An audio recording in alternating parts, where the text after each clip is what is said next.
ايش اسمك؟ ليلى. من وين يا ليلى؟ ليلى نور صبو. من وين؟ نور صبو ردي. من اي بلد؟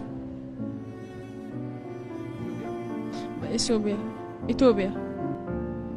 هون بابا. يعني انت كنتي تبغي تسافري وهم منعوك من السفر؟ اول تروح إثيوبيا. ليش انا اشتغل شغل اقول انا بعدين لا ما في سفر شغلي شغل. طيب ايش المشكلة؟ طيب انت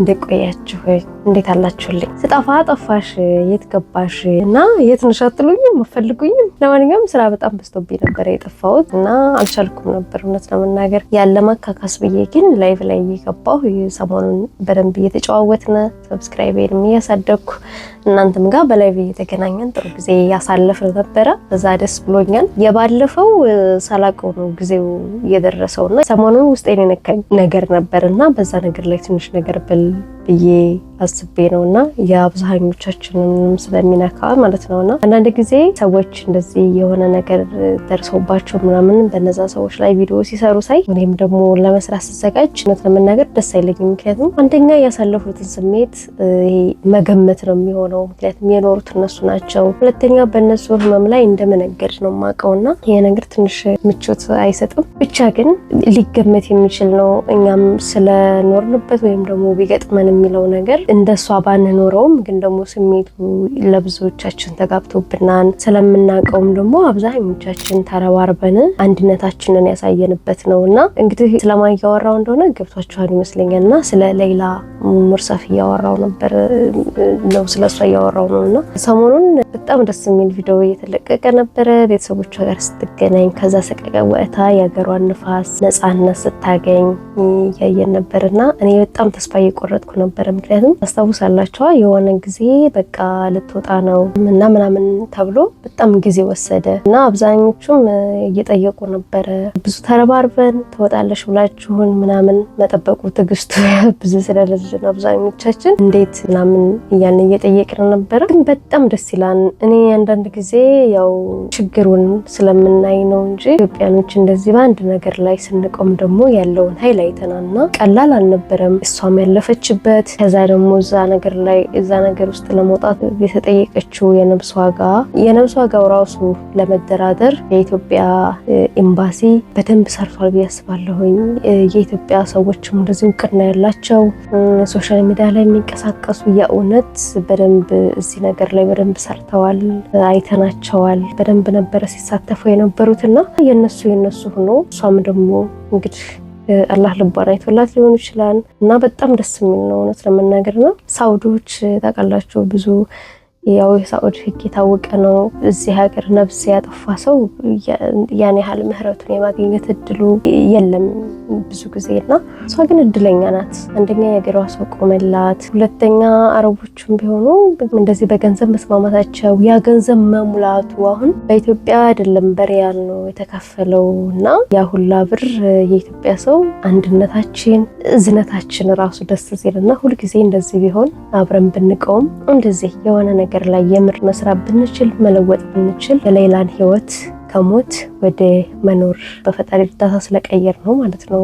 አንድ ስለሆነ አብረን ስለቆምን ነው ይሄ ሁሉ የሆነውና እኔ ብዙ ጊዜ እንዳልኳችሁ ያን ያህል ስሜት የሚነካ ሰው አይደለሁም ለመናገር። ግን ቪዲዮውን ሳየው ደግሞ በጣም እየተወራ ነበር አይደል? ከስታለች፣ ጠቁራለች ምናምን አንድ እዚህ በጣም ታማለች፣ የአእምሮ እክል አግኝቷታል ምናምን እየተባለ ነበርና ግን ደህና ናት። እንደፈራ ነው አይደለም፣ እንዳሳለፈችው አይደለም። 13 ዓመት ሙሉ ሰው ቤት መስራት መንከራተቱ በጣም ብዙ የአእምሮ የስነ ልቦና ጫና አለው አይደለም። እስር ቤት ሞትን እየተጠባበቁ ከዛ እንደገና ደግሞ ነፍስ ያጠፋ ቦታ አሁን ሳውዲዎች የሚታሰሩበት ምናምን ሲያወሩ በጣም ነው የሚያስፈራው።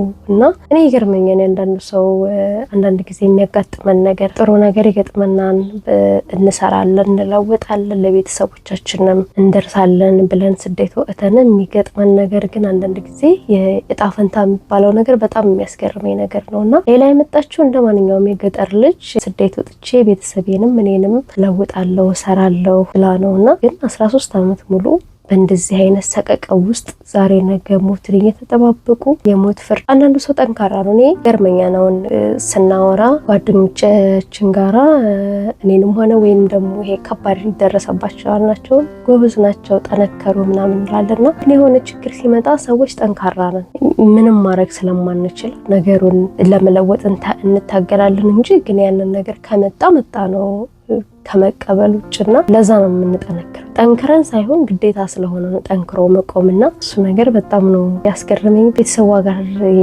ኤርፖርት ላይ የነበረው ነገር አይታችሁታላ።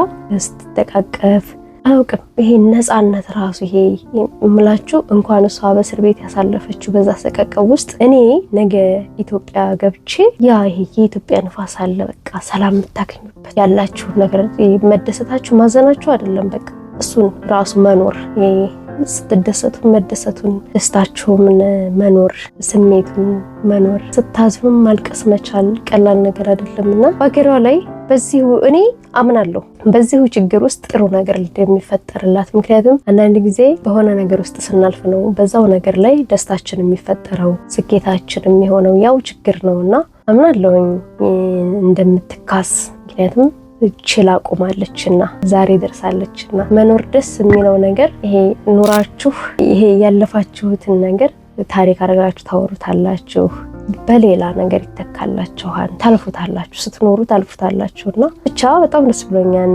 እና እሷም ደግሞ እንግዲህ ቤተሰቦቿ ጋር በነፃነት በደስታ ለመኖር ያብቃት እናያታለን። ግን በጣም ደስ ብሎኛል እንደማንኛውም ኢትዮጵያዊ እውነት ለመናገር በአንድነት ተስማምተን ደስታዋ መፈታቷ ቤተሰብ ጋር ስትቀላቀል ያለው ነገር ሁላችንም እያለቀስን ነበር ያየነው በሰዓቱና እኔ እንደውም አባቷን ከሳሳ ምን ሆነ ነው እያለች ነበር። እውነት ለመናገር አንዳንድ ጊዜ ደስ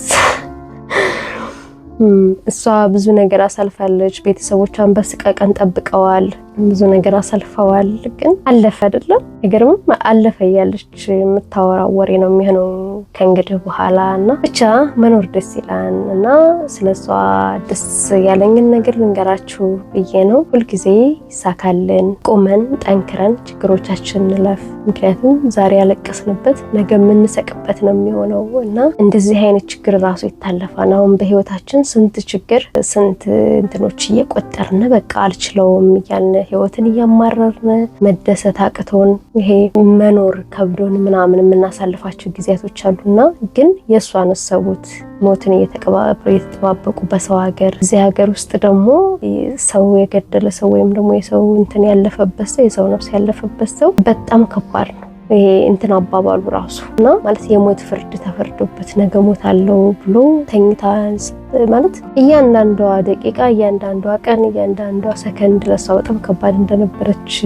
መገመት አይከብድምና ግን ደግሞ ዛሬ አልፋው ቤተሰቧ ጋር ለመቀላቀል በቅታለችና መኖር ደስ ይላል እምለው እናልፈዋለን። ታሪኩን እናወራዋለን። ጸንተን ከቆምን በዛ ባለቀስንበት ነገር ላይ እንስቅበታለንና ህይወት አንድ ቋሚ ነገር የላት። ዛሬ እንቅፋት ሲመታችሁ ነገ ደግሞ መንገዳችሁ ድልድይ ይሆናል። ነገ መንገዱ ከባድ አቀበት ሲሆን ደግሞ በሌላ ጊዜ ደግሞ በጣም የተሻለ ቀላል ይሆናልና እንደዚሁ እያልን እውነት ለመናገር ሰው መሆንም ደስ የሚለው አይደለ? የስሜት መለዋወጡ ምክንያቱም ደስታ ብቻ ቢሆን የደስታውም ደስተኝነት አይኖርም ነበር።